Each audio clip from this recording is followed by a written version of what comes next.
Hello, traders. FX Pip Collector here. Today is Tuesday, November 25th, and this is my analysis for the Aussie US dollar, and we're on the daily time frame to start with.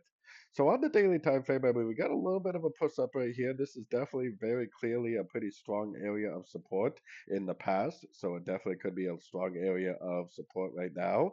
Now, this, if you'll notice, this pattern pretty much ever since way back here is just three waves all the way through. And we just recently made another three waves down, so we definitely could start a move to the upside, pretty much at any time. Maybe even another three waves to the upside if we potentially continue this three-wave pattern on the daily.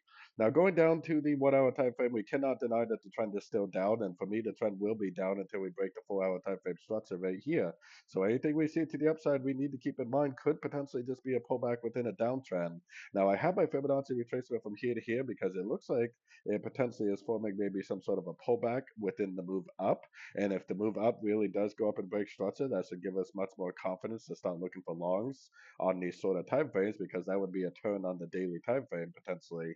Just keep in mind that this is a very big holiday week, and oftentimes during these very big holiday weeks, you do get a very, very rangy market. So don't be surprised that the market is very sideways this week for the big US holiday. So anyways, don't forget to check out my website linked over here in the corner. And as always, thank you for watching and happy trading.